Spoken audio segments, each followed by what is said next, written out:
Now everybody may put in their good mornings because now it will be recorded because we are recording. So everybody put your good morning in for your roll call. Thank you. Thank you. Everybody's really quick. Excellent. Excellent. So what I'm going to do is now look for another screen share to do for you. And what we'll do is this.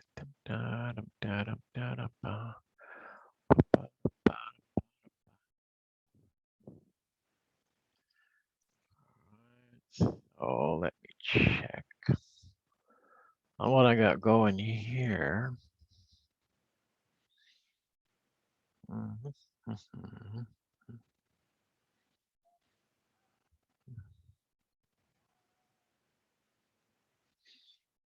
All right.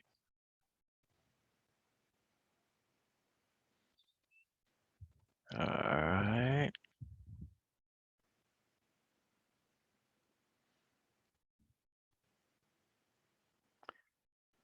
Yeah, this will pop up.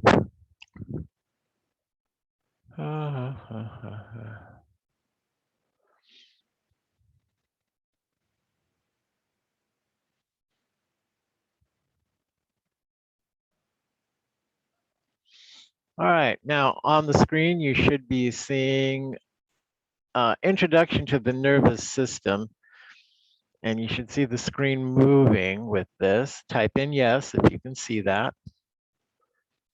Please type in yes if you can see that.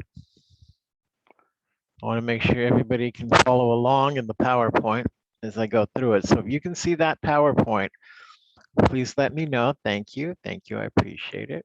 All right, and so I'm just going to enlarge it. Okay. Very good. Now, before I begin into the lecture proper, just a reminder, this Wednesday, you have your lecture quiz 3, skin and bone. So the topic for lecture quiz 3 is going to be the integumentary system and the development of bone.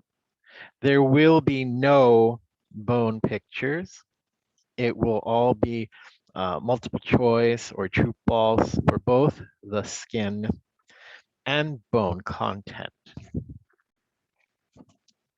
And again, the quiz will be opened up towards the end of the lecture.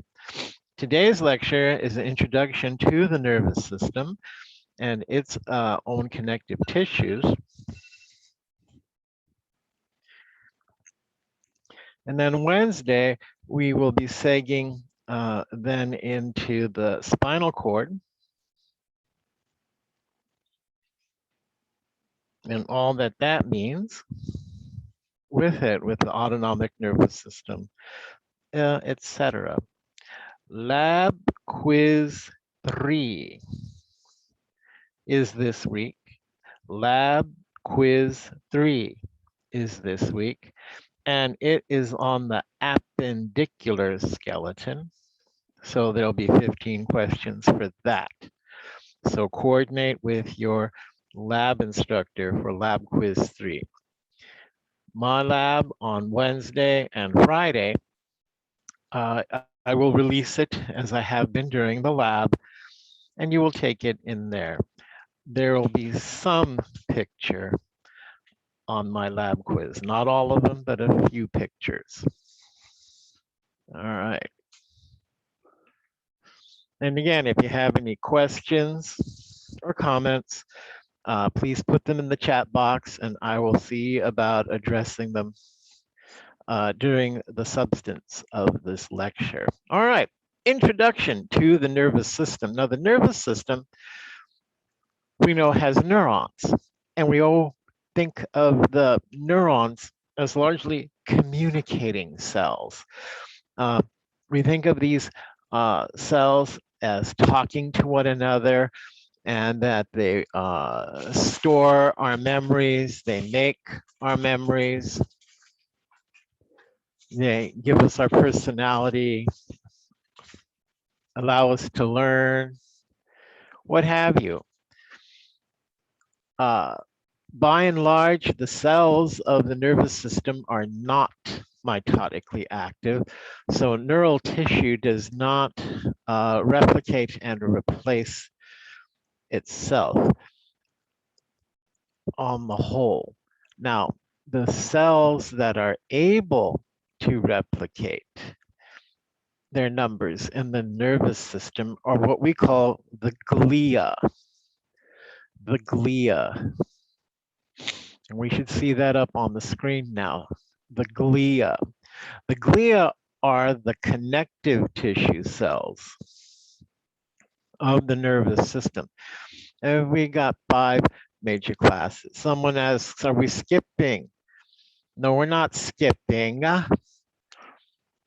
We're going to be covering muscular system, but later this semester, so you just hold on. Just because it following a certain sequence doesn't mean that that's the sequence I follow. That's just the placement in the outline. So don't go starting no rumors here now. All right. Cells of the nervous system, the glia. All right. So we have astrocytes,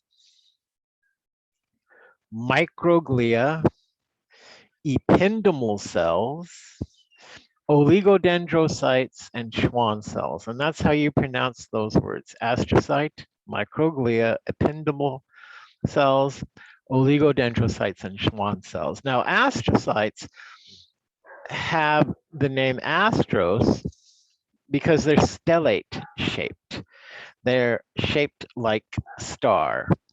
So that word I used, stellate, means star shaped. And that's why they have that astro prefix going for them there. These cells have multiple processes, as you can see. It radiates out from the cell. So if you look on your screen, you have an astrocyte, multiple processes. Their job is to isolate blood vessels, providing neutrons to other neurons.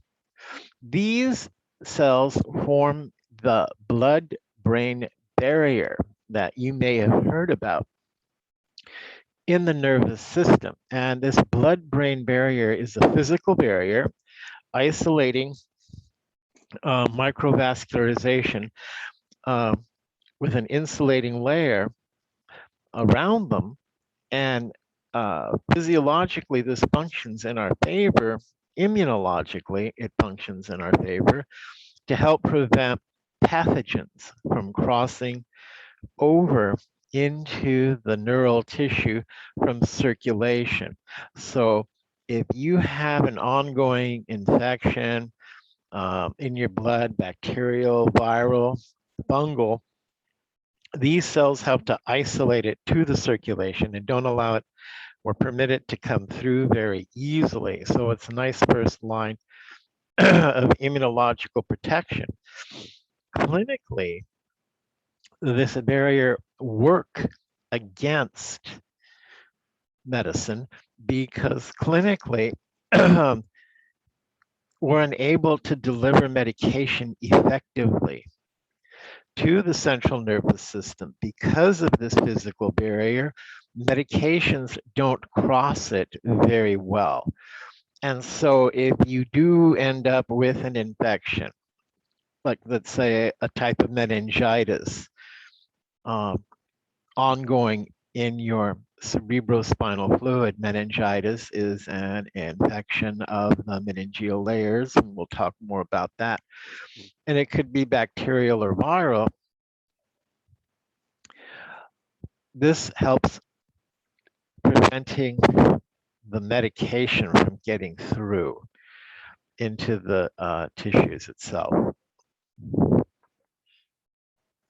Microglia are modified monocytes, and these are largely phagocytic. They patrol the nervous system and sweep through it, keeping you immunologically sweet and clean by eating debris from infectious pathogens. Also, they will eat up dead and dying neurons. So if you suffer some sort of physical trauma and it kills off the neurons, it will come out and it will clean up the dead. It can't tell the difference between the dead and dying, though. So it will also take out the dying cells or the ones that are weak. Now, I did say neurons are not mitotically active, and this is so. However, neurons are quite capable of repairing themselves. Neurons do have reparative ability. So if a neuron become damaged, but it doesn't get killed off instantaneously, it has the potential to repair the damage of itself and even unto regrowing the processes that come off of it. Well, these microglia don't recognize those and they just take everything out that's suffered some sort of damage. Now, this uh, cleaning up of our nervous tissue, of course, is a good thing, and this is what keeps our nervous system running well. But let's say in the instance of someone who suffers a stroke, a stroke is caused by a blockage of circulation to an area of the brain. When you get blockage to the circulation of the brain, cells will begin to become weakened and die off. And the effects of a stroke are such that people can lose memory, they can lose the capacity to articulate well, they lose motor function, and other things. And so these are all consequences of a stroke. Now, there are a class of drugs that help with this, and the way they help is they prevent the microglia from entirely taking out the damaged cells. For you see, in a stroke, you have some cells that are killed off, but most of them are just damaged because of the lack of oxygen. And so in stroke victims, if you can get them to the hospital within the first hour of them having a stroke and get them these class of drugs, they have a really great chance of recovery, full recovery of motor control, of their memory, of any language uh, decrement or compromise. And I've seen this. I have seen patients that had a really bad stroke, and a month later, with just a little bit of rehab and everything, they look and function like they did before. They're able to comb their hair, feed themselves, bathe, play with their grandkids, their dog. It's truly a miraculous class of drugs, but it's got to be given in the first hour of the stroke. Otherwise, the microglia set in and they begin killing off these dead and damaged cells. Now, one of the names of the drugs is called Leucarest. I'll type that here, Leucarest.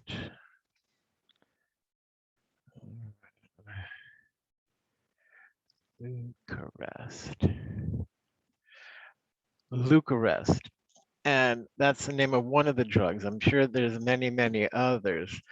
Um, there are several hospitals in the area that are designated as stroke facilities that will help patients with this. Um, I'm trying to remember, I know the one up on Tustin is one. They were one when it was Western Medical Center years ago when I was there. They had um, a stroke unit for patients. And this is why I'm familiar with what they do for them and what the outcomes are for these patients. Now, the drug does work, but it's most efficacious for those that are within the first hour because it's going to stop the activity of these microglia and give your brain cells a chance to repair themselves. And this is one reason why nerve damage is a wait and see. You just can't tell, a person will never ever walk again or a person will walk again based on certain traumas or indices when they come in. It's got a wait and see period here because you want to see if the cells might begin to repair themselves and make reconnections. I mean, I've known of cases where the patients are told, oh, you'll never ever walk again. And in a year, with maybe a cane at the least, they're walking down an aisle at one of their children's weddings, or they might even be taking nice long walks, etc., because their nervous tissue was able to repair itself. And then you've got people, oh yeah, no, this trauma they're told by the doctor is not so bad, and oh no, you should see a better healing result, within a couple of months, and a couple of years later there's no improvement because for some reason the uh, regeneration of those cells didn't occur for that patient. Because again, as neurons repair themselves, they will also repair their lost cell connections. And so this is why we can get reinnervation back over time with certain conditions. So again, neural trauma is all kind of wait and see. Ependymal cells are roughly cuboidal shaped. They're ciliated, so they're going to be moving stuff over the surface. And they make CSF. And what is CSF? Anybody know what CSF is? Type in the box if you know.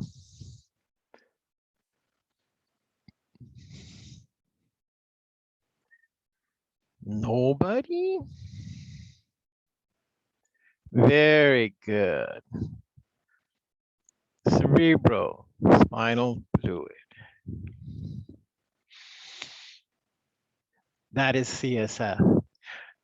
Your brain and spinal cord are like precious goldfish, and they're suspended in a liquid within your cranial vault and within the vertebral cavity by CSF. The CSF helps to suspend the brain and spinal cord so it can function because neural tissue is that delicate. It won't hold its shape in normal unsupported gravitational field. It has to be floating in a liquid because if you lose the liquid around the brain will start to sag because it just sort of collapses on itself. And if you were to remove a fresh brain and put it on a dissection pan and just let it rest there for an hour, it will have flattened out. It just will flatten out and lose all of its like functional architecture as it does so. So it's got to be suspended. People that do lose CSF are in danger of suffering a herniation of the brain through the foramen magnum of the occipital lobe. If you recall, in your studying, the foramen magnum found in the occipital bone is the largest opening. And so without this support, the brain will just begin to herniate through that. And because that's bone and there's no give to it, you'll get swelling of the tissue because it begins to get damaged. And then as the tissue swells because of the damage, it cuts off blood supply and circulation even more. And that's just going to throw fuel on the fire of the brain trauma itself this way. So when anybody is suspected of losing CSF right away, they're put onto a body board and their head is strapped down for transport. You don't let them sit up. They've got to be laying flat so that this does not occur until the damage has been repaired. Then that patient can be allowed to sit up. But until they do an assessment and probably a repair because of leakage, this is the reason why, because that CSF holds up the brain. Oligodendrocytes. Oh, and the cilia of the ependymal cells circulate the CSF. It keeps it in motion around the brain and down and around the spinal cord, through it, around it, and back. So you've got like a small river of cerebrospinal fluid in motion within your body that's constantly circulating, and it's being circulated by these cells. They cover what are called the choroid plexi, and I'll talk about those in the substance of this lecture.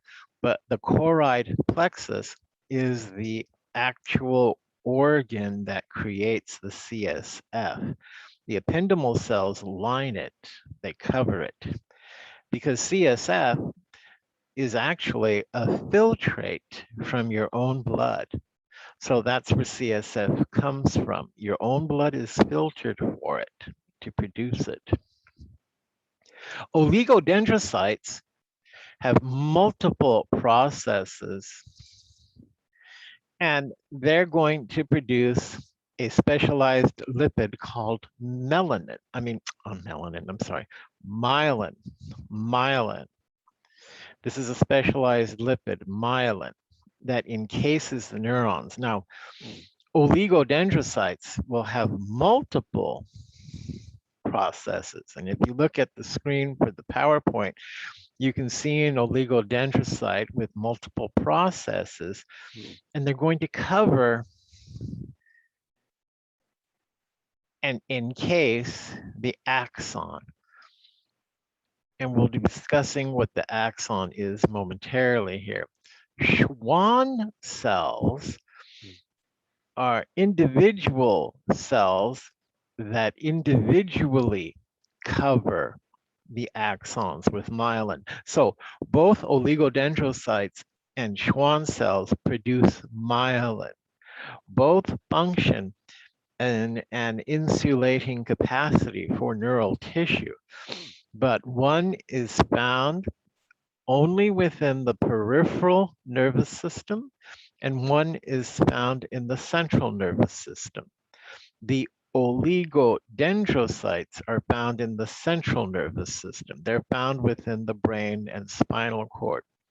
Schwann cells are found in the peripheral nervous system. The peripheral nervous system is the nervous system that produces your nerves for innervation of skeletal muscle, etc.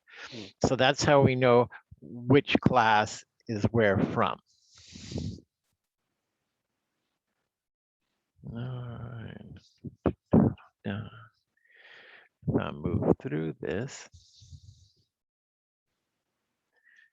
Here on the screen, we see Schwann cells. And again, it's like a whole cell involvement. The whole cell, the entirety of the cell, wraps itself around the axon to produce the myelin sheath.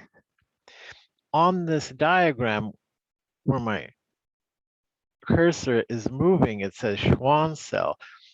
Here we have the nucleus of the Schwann cell, and it's just wrapping itself around this axon to produce the myelin. Now, when we look at an entire motor neuron, okay, up on the screen now, we should see parts of a motor neuron. Let's identify the parts. We have dendrites. Those are these processes here, where my cursor is moving on the screen. Dendrites bring information to a cell body. The axon, which is this long process here, carry information away from the cell body. So information in the form of neurochemical energy is brought to a neuron. It is processed, and then the message of the neuron that gets generated is transmitted away from the cell body by this axon. A specialized feature of the axon is this, called the axon hillock. It's a pyramidal shaped swelling, it's rather large, where the beginning of the axon occur and continues all on the way through. Now, the axon here is surrounded in this diagram by Schwann cells. So each individual cell that you see here is a Schwann cell. Those are Schwann cells. Here's the nucleus of the Schwann cells. Each Schwann cell is wrapped around this axon, producing this myelin layer. In between, note, in between each Schwann cell is a node, and we call these the nodes of Ranvier. These are bare patches along the route. These bare patches allow what is called the action potential, and there's a whole bunch of physiology within that word, which you're going to learn when you take physiology. The action potential skips in between in its passage along the axon. It's like you taking stairs 2, 3, or 4 at a time. It allows you to travel faster. And indeed, that's what myelinization does. It facilitates the speed of neuronal transmission. If there was no myelin, this would take longer, appreciably longer, by a few milliseconds, but still that's an appreciable amount of time. And so our reaction times would greatly slow down. And in fact, there are debilitating conditions that cause demyelinization of your nervous system. And in those cases, people begin to trip over nothing. They have tremors. They can't hold anything reliably because they tend to drop things. And it gets to the point where it affects the musculature for breathing.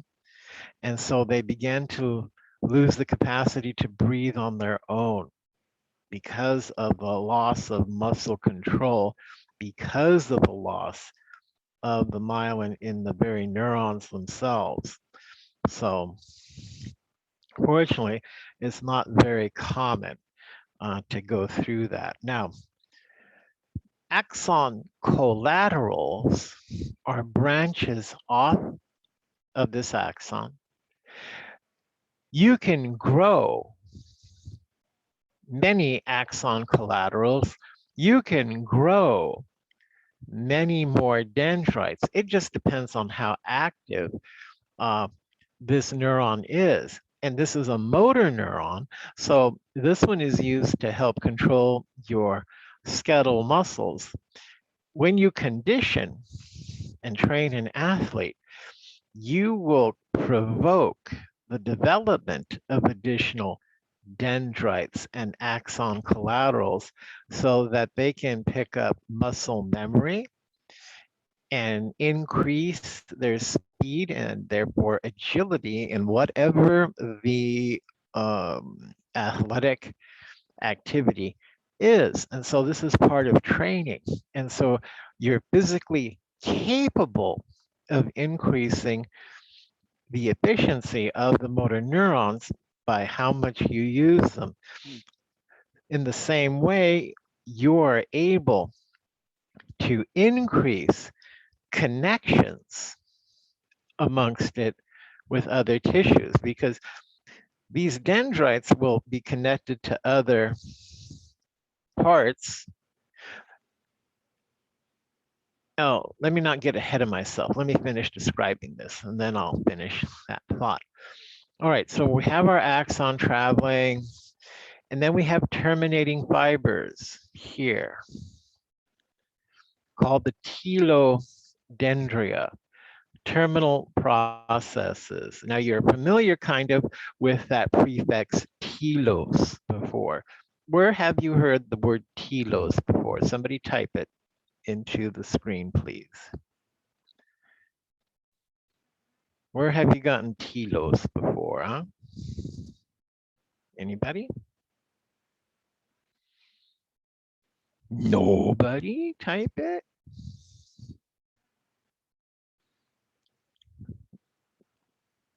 Doesn't telos remind you of telophase? Ah, for some reason my chat box has gone dead.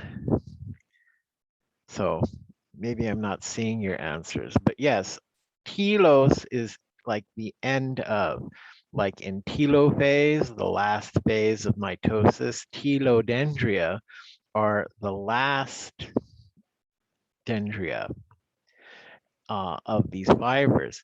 And they have swellings on them called synaptic boutons, synaptic buttons. And it's from these synaptic boutons that we get the release of neurochemicals, neurotransmitters that are going to pass from the neuron to other neurons, or in this instance, it's going to pass to, let's say, the skeletal muscle tissue with which it makes contact. Now, let me draw your attention to the presence of these specks in the cell body. And these specks in the cell body called Nissl bodies, Nissl, Nissl, and I don't think my chat box, yeah, my chat box is dead. So I'm gonna try something here, bear with me.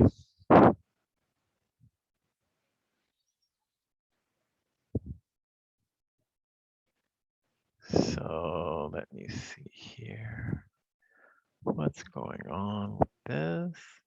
Da, da, da. All right, well, it's still showing sharing.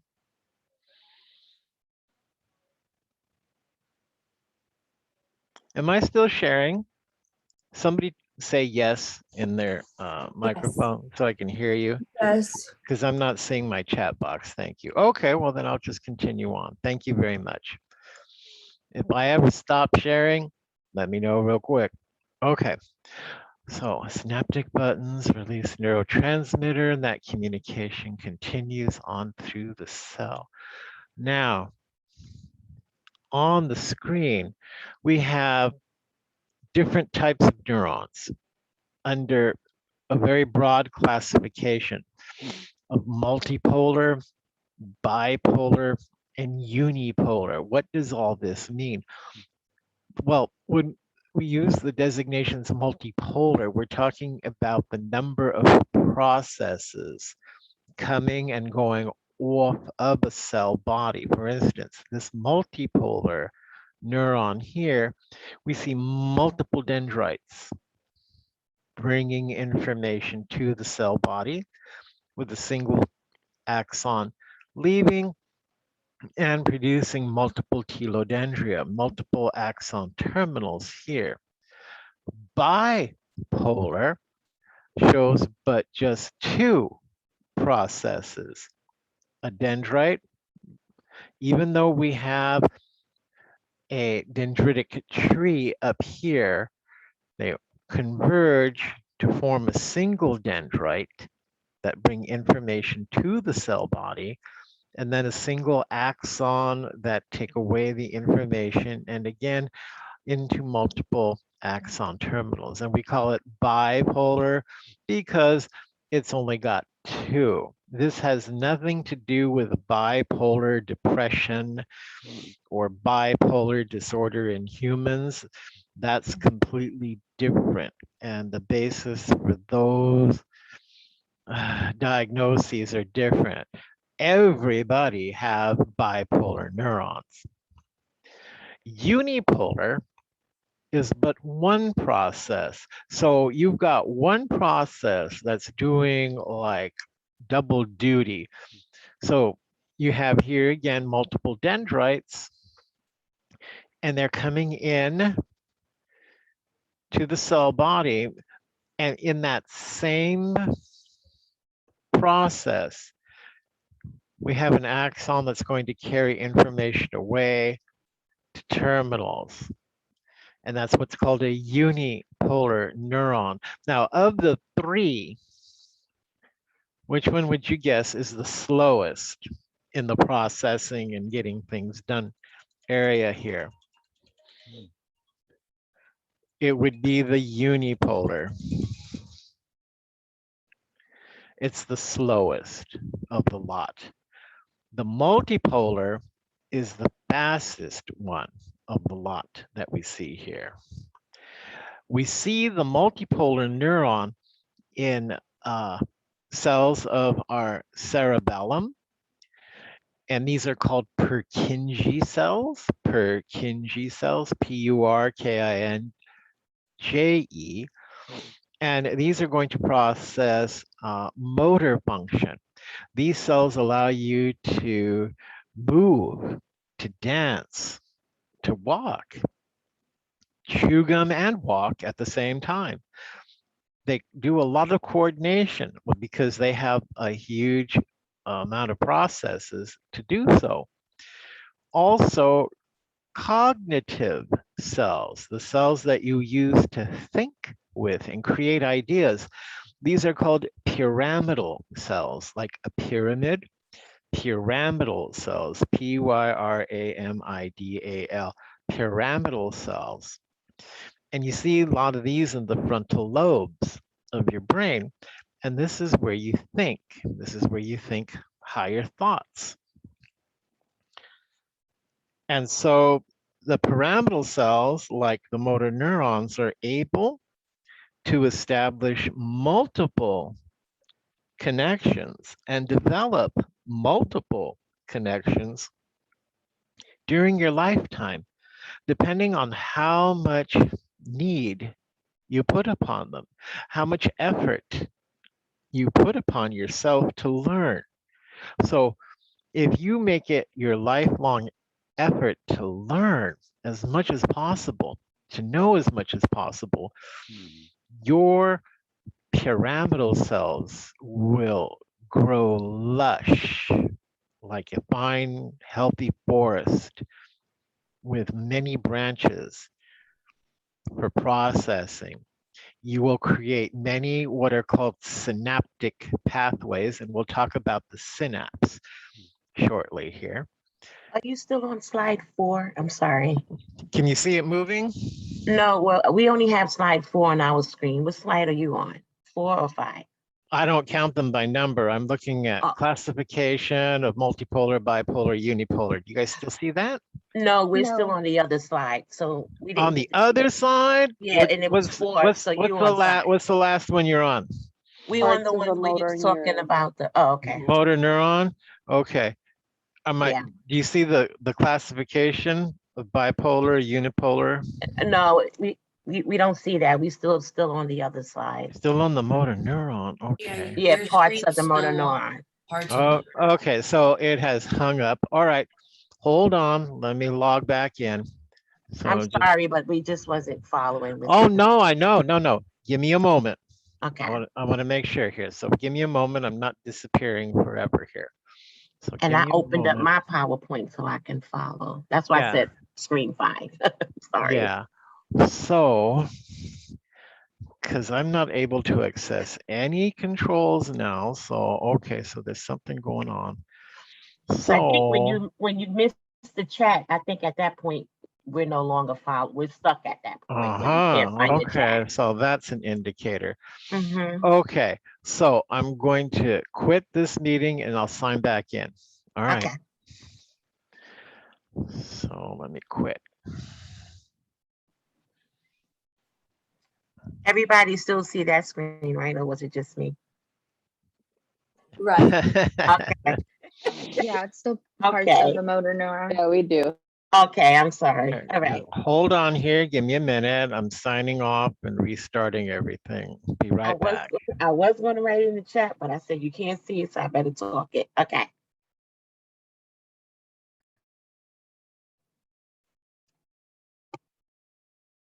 Okay.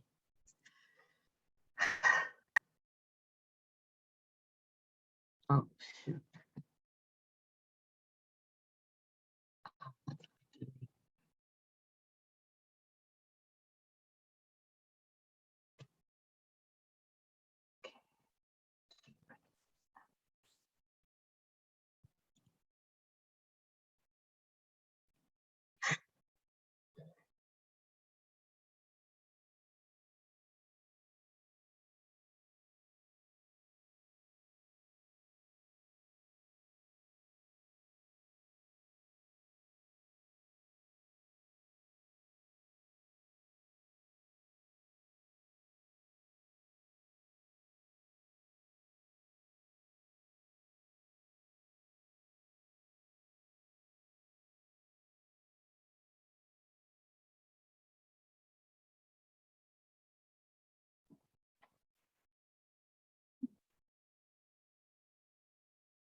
All right, I'm back. Can everybody hear me now?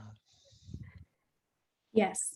Yes. All right, now I'm going to set up my share screen. So give me a minute here to pull up my screen share.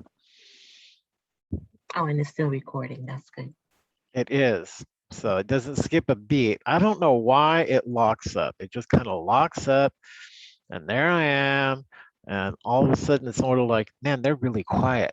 How come they're quiet? And I'll start speaking myself and I'm like, something's happened, oh my God. Okay, so let me see, where was I at here? Lecture, study guide, PowerPoint on nervous system. All right, Got it. and that's back. Okay. Um,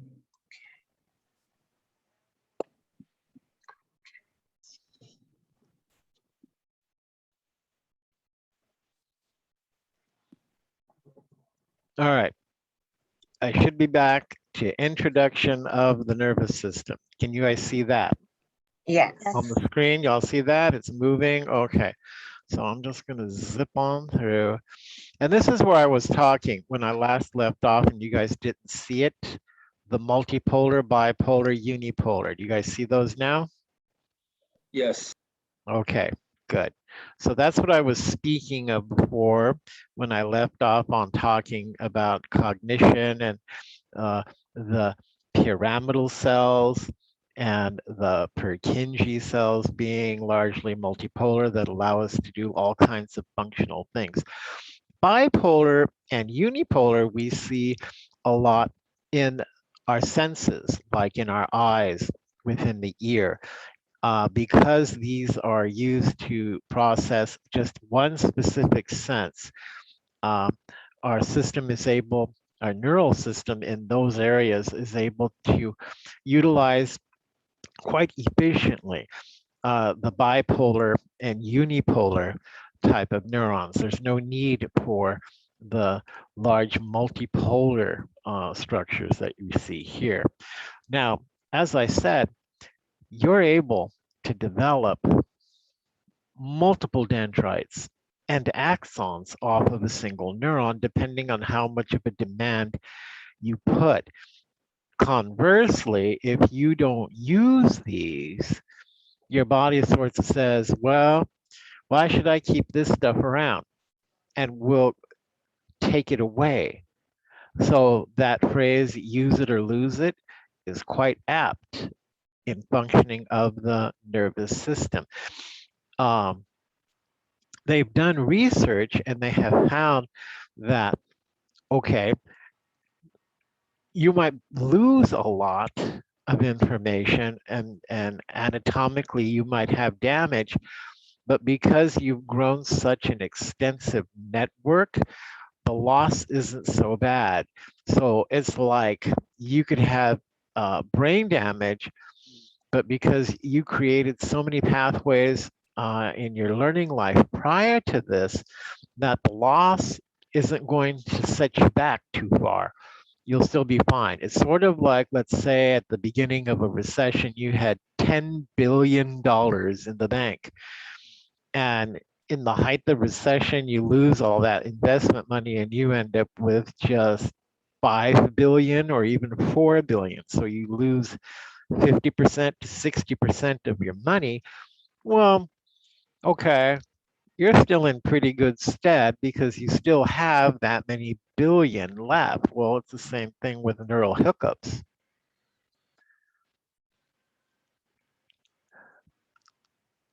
So the more you learn, just what you're doing now in the listening, and then when you go and review, you're going to develop these more and more, and it will get easier. That's how come I can tell you, look, it seems really hard right now to learn everything you have to learn. And yes, it is because you're not used to it.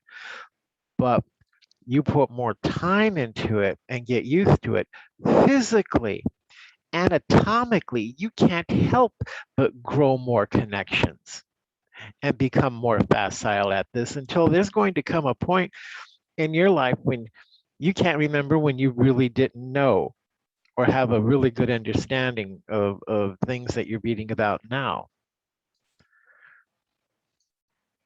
All right, now so let me call up my own document here on, let's see, the lecture outlines. So forgive me as I look up something here real quick. I'm looking through my outlines here.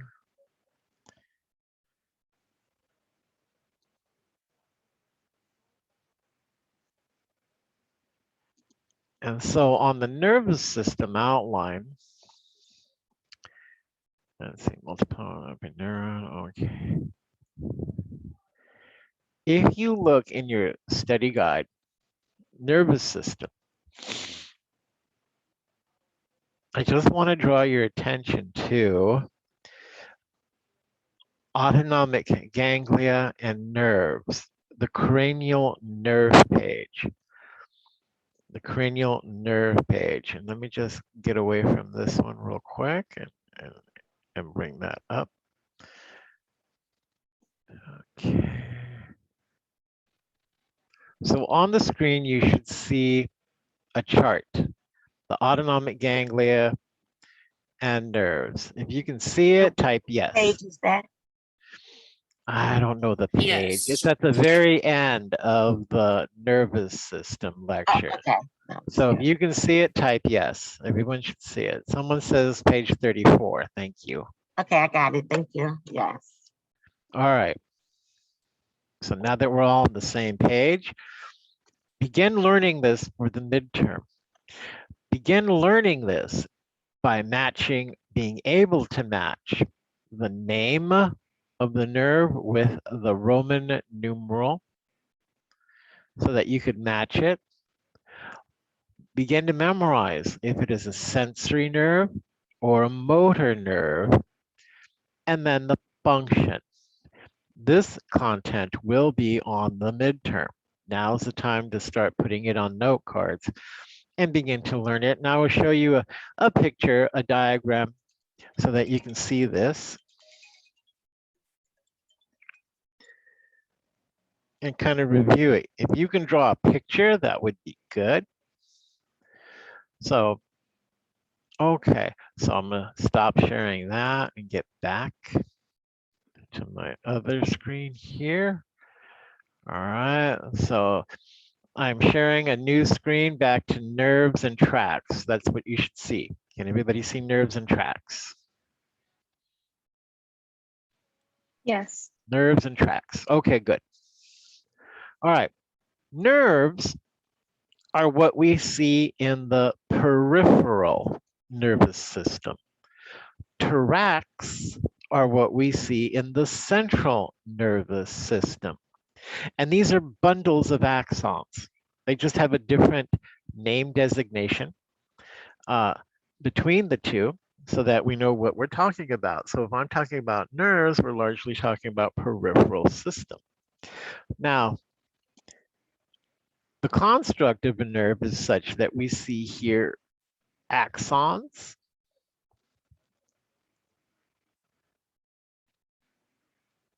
Here, where my cursor is moving, you see axons. Those are those extensions I had shown you before, collected into bundles called a fascicle.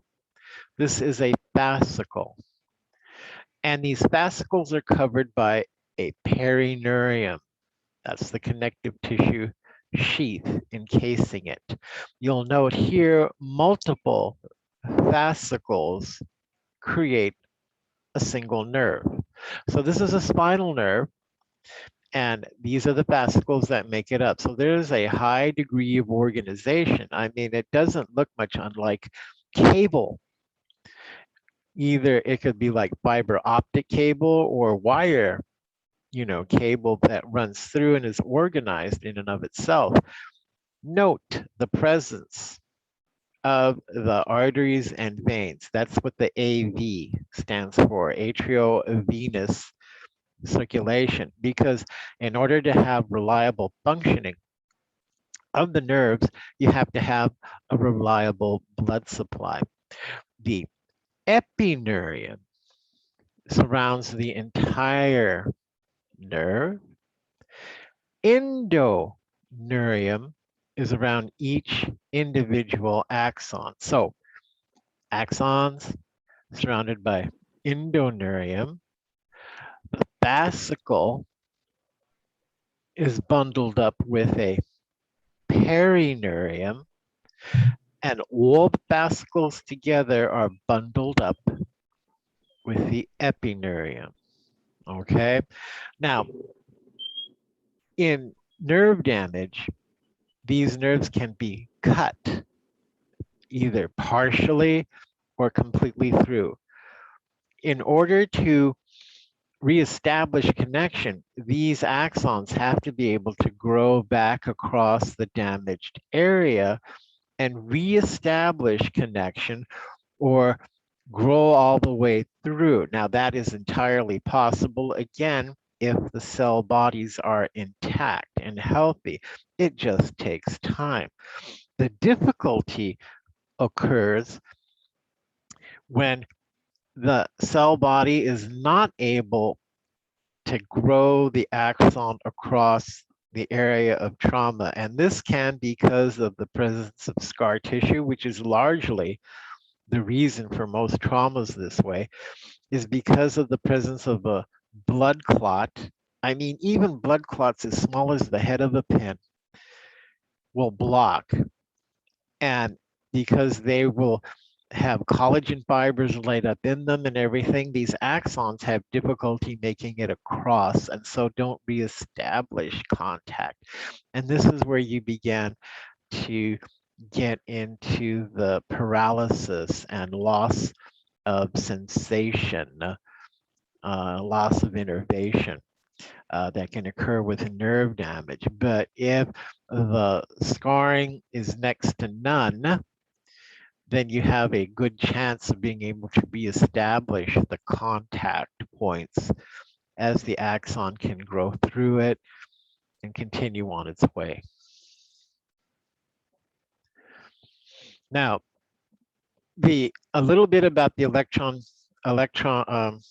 membrane potential. The action potential is generated by your neurons. And it can be generated because your neural tissue is able to create its own resting charge. Humans are charged like a battery. The resting membrane potential in humans is this, minus 70 millivolts. See where my cursor is moving? So minus 70 millivolts. That's the resting potential charge of all your neuronal tissue. It's a small charge, but we're able to maintain it. Now, how do we maintain it is through the control of these channels. These channels are made of protein. Here's our phospholipid bilayer. Here's that protein, and the conduit through it is a channel. And this is going to control the flow of electrolytes like potassium and sodium and chloride. And it's these electrolytes that create this potential. So that if you lose electrolyte concentration, you lose electrolytes through sweating, working out, what have you, through illness, you must replace them. Because if you have a loss, your body cannot create and therefore maintain this resting membrane potential, and then you're going to have difficulties in overall function. So that's why drinks that are replenishing in these electrolytes like Gatorade and Pedialyte are so important for us. Now, two types of channels, voltage gated and ligand gated. At this point, all you've got to remember is that a voltage gated channel is opened and closed by the change in the voltage across the membrane. So that when we get a discharge, a depolarization from minus 70 millivolts to minus 50, these gates will open and will allow electrolytes to pass through. Ligand gated channels require some chemical. Ligand gated channels require a neurotransmitter, a hormone, in order to open it up. In the diagram, we see here the electrolytes calcium and sodium, and we have our protein channel here, and it is closed. And these red pyramidal shaped things are going to be the ligand. It's just something that binds to it.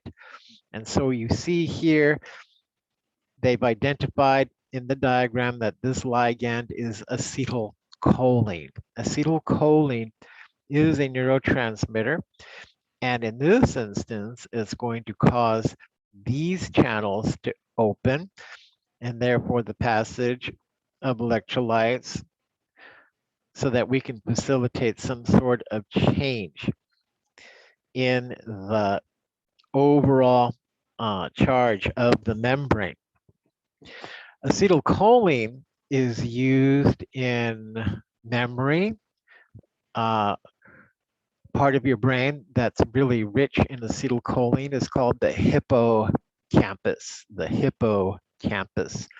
Your skeletal musculature also uses acetylcholine to function for strength. So it's kind of interesting how learning and memory and muscle movement are kind of tied together with this very same neurotransmitter. But it's not a surprise to me so much because there's a lot of people that rely on what I call kinetic learning. You have to have like some movement while you learn that helps you learn.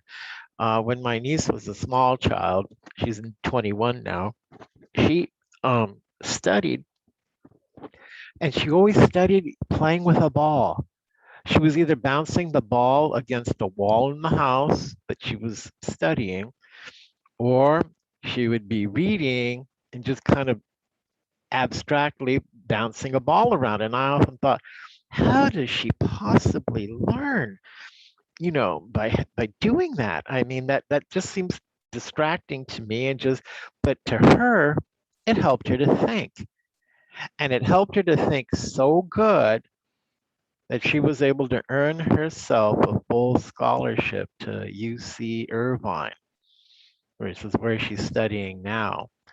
So at first we were like, as a family, concerned, thinking, oh, she's just not going to learn and not focus. But by preventing her from doing it, it kind of would have made her grades suffer. So we just kind of let her do what she did and found out, well, she's apparently doing really well studying that way. So let her just continue. And so her mother allowed her to do so. So some of you may need that same kinetic learning. Get a ball, start bouncing it. Hopefully you're not going to drive everyone too crazy in the house. Most guys like to lift weights. And so get yourself, a little set of barbells, even if it's the little pink Barbie girl weights that I call them, Barbie girl weights. They're small, they're pink. I mean, I often wonder, what do you use these for? I mean, there's like nothing to them. You see people go on power walks with them. But if you have some, you can just sit there and study, and maybe that movement while you're sitting there and working out and you're just using your musculature might help stimulate your studies. I mean, try it. I've seen it in action. I wouldn't have believed it for myself, but it obviously works for some people very well. Now, synapse. Up on the screen, we should see synapse and synaptic transmission. All right. Here we have, let's identify the parts. Here we have a telodendria terminating in the synaptic end bulb, the synaptic button. And here we have a target tissue. In this case, this is going to be post-synaptic neuron. So we've got two neurons here, one delivering a message, one receiving a message. All right. This indicator here is a nerve impulse, and this is just showing us like a charge that comes through. So that's all that number one means. Number two, we're looking at the influx of the electrolyte calcium. The influx of calcium is necessary to allow these packages of neurotransmitter to move forward. And as you see here, here's the calcium helps to move it forward so that it may release its neurotransmitter. So in order to transmit, we need calcium. And then the message in the form of chemicals, neurochemicals, neurotransmitter, are released into this gap.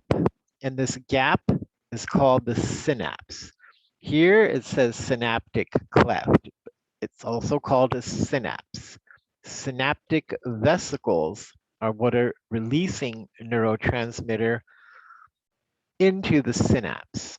So at the synapse now, the neurotransmitter is drifting across. And this is an infinitesimal space. I mean, it's just a very small space, but it's a space nonetheless. We don't have direct attachment made here. And in the postsynaptic membrane, which is this here, this would be our presynaptic membrane because it's before where it's released.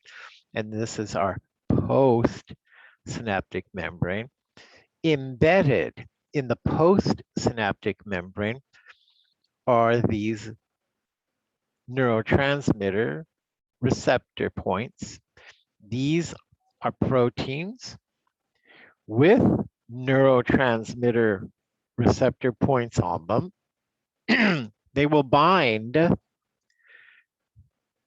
to the neurotransmitter. And in this case here, by binding to these receptors, these proteins, the neurotransmitter affects an opening of the proteins to allow the electrolyte sodium to now enter into the cell. And by having sodium come in, this changes the voltage, the resting membrane potential, the postsynaptic potential of the membrane. And this is going to create the nerve impulse. Now, where we have the neurotransmitter binding to the actual receptor cell, it's called the ligand gated channel opening. So these channels, these proteins have been opened up, the channels have been opened up by the binding, the physical binding of the neurotransmitter to the protein. And this is how messages are transmitted across. It's good that we don't actually have to make a physical contact. We just kind of grow it to the point of where it's very close, where we can create contact points. And this again is to our advantage as we physically learn how to move, how to develop muscle memory. And as you are physically developing your cognitive ability by studying as much as you can and studying effectively. Now, everybody study and learn different, but it achieves the same thing. Now, everybody is gifted differently with studying. I had to study a lot, hours and hours and hours to learn. I had a roommate in med school, brilliant guy, lazy. He studied for an exam like the night before. I kid you not. I'd seen him do this like for pharmacology. He would watch the Philadelphia Eagles on TV playing a game, and he would have the pharmacology book open in front of him, and he would watch the game, and he would be looking at the book kind of abstractly, and that's how he studied. And he would get an A on the exam. Me, it took me 2 to 3 weeks of study to get the same grade. And in fact, we found out we both got the same grades, but I seemed to put in 2 or 3 weeks. He put in maybe 24 hours before of an hour or two of study. I hated him. I loved him. He was a great guy, but I hated him for his capacity to be able to do this. I don't know if you can do this and you're sitting out there listening to me, I hate you, but use your gift and study. Now, brain and spinal cord coverings. Can everybody see that? Moving up and down on the screen.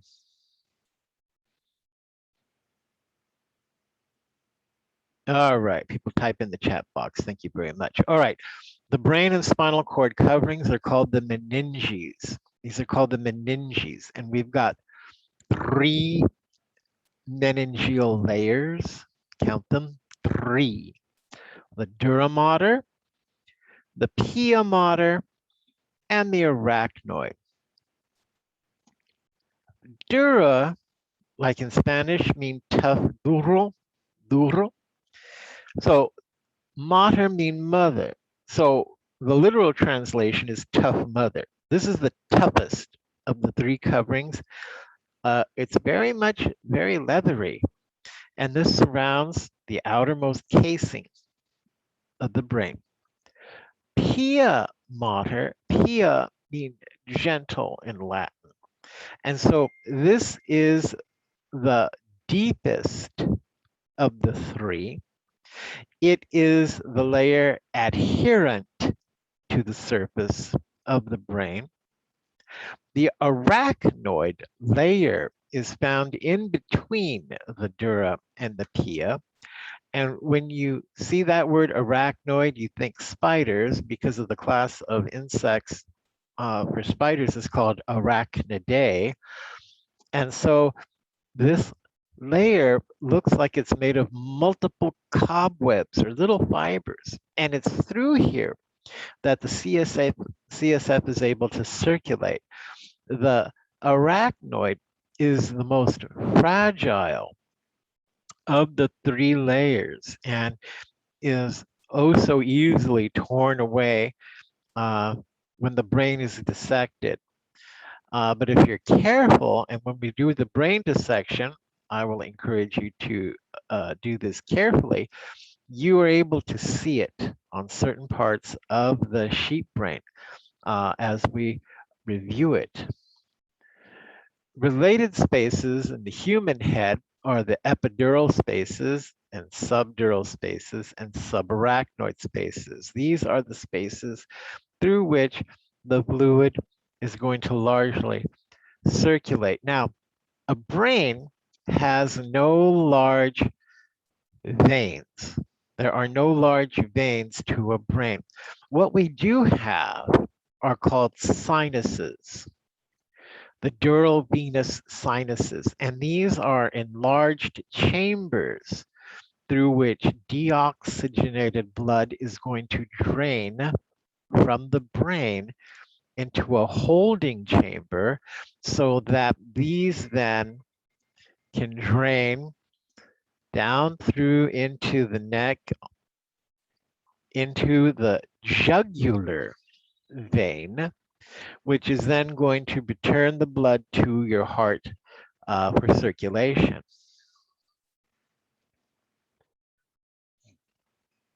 In the case of open head trauma, these are often torn into.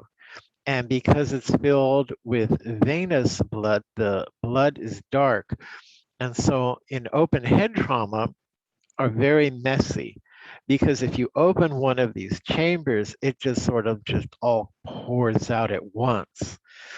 But the blood is dark and it's not spurting out. So, okay, you're losing venous blood. That's bad enough, but it's not worse than losing arterial blood, like if it's spurting out of your head and it's bright red. And what else? And here on this diagram, it shows us the arachnoid fibers here circulating. Now, note how this is labeled cerebral cortex, and this is a little darker layer to the brain, and this is lighter. Indeed, when you look here at this diagram, we see a dark layer here, and then we have a lighter layer on the inside. Well, this dark layer is the cortex, and what cortex means is like bark, like the bark on a tree. The cortex on our brain is rich in cell bodies. So all your cell bodies are located here in the cortex. The tracts, the white tissue is formed here. And in fact, this is the very basis of what we call gray matter and white matter. Gray matter is full of cell bodies and is going to be darker, especially on histological stain for examination. And the white matter is going to be made of the myelin sheaths of the axons. So gray matter and white matter.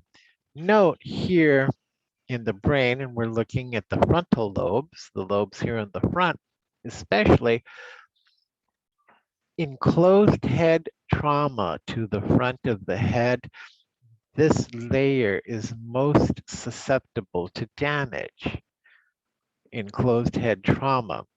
And when you get a contusion or concussion, you're bruising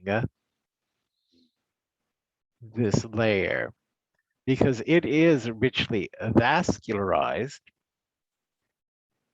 And so that can cause a damage, and repeated damage is then going to compromise one's cognitive abilities.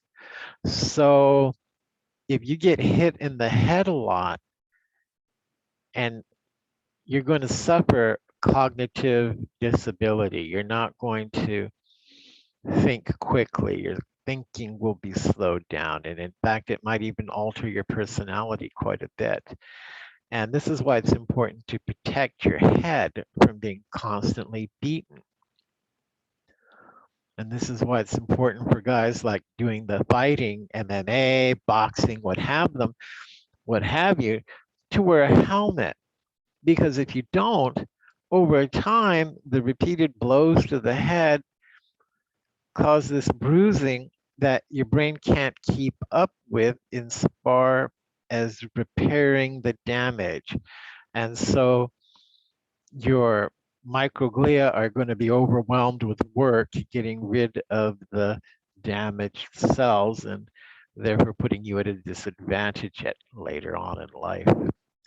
Now, cerebrospinal fluid is created by the ependymal cells that surround capillaries. Together, the ependymal cells surrounding the capillaries form this choroid plexus. And we see a number of them spread throughout the chambers of the brain. And the chambers of the brain are called the ventricles. And so this diagram shows us the ventricular system. So this is a series of fluid-filled spaces within the brain, because as I had mentioned earlier in the lecture, your brain and spinal cord are like precious goldfish. They have to be suspended. Well, that suspension is just not on the outside, but also on the inside. And so you have this fluid pressure that helps to hold them up on the inside. Now down around here is our spinal cord. In this area here is the medulla oblongata. Let me show you Professor, I think your screen has frozen again. that. Am I frozen again? Can you guys see anything moving? Can you see the chat? I can see your mouse moving, but we don't see anything on the screen moving. You're still. You see my mouth moving? How?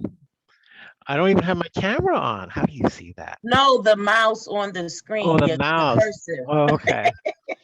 It sounded like mouth. I'm like, Yes. what? You see my mouth? Let me check my chat here. No chat. All right, my chat froze Okay. up again, so that means Okay. that that's frozen up. All right. Well, tell you what, I'm going to stop at this point anyway and pick up on Wednesday, and we'll continue. So that should be enough for today. So obviously, I'm being told this is enough. Maybe your brains are tapping out and getting full. I have no idea. I could go on. So I will post this when it comes through from Zoom Corporate later. So make sure you guys have a review, and we will continue this on Wednesday morning. Okay, again, lecture quiz Wednesday, lab quiz for your lab section. So check with your lab instructors to see, what your format is and all that. My lab quizzes will be online, and you will take them, my people in my labs, within the lab itself. And we'll continue on this, and the content of the lab quiz, of course, is going to be appendicular, the appendicular skeletal system. Okay, Okay, thank you. Have a good day. you're welcome. Everyone have a good day. Goodbye. Goodbye. Goodbye.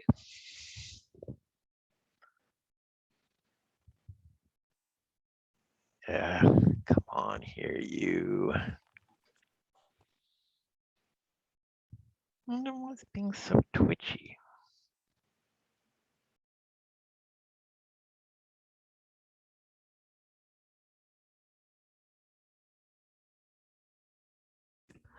Professor? Damn it, he left. I'm pretty sure he's already gone.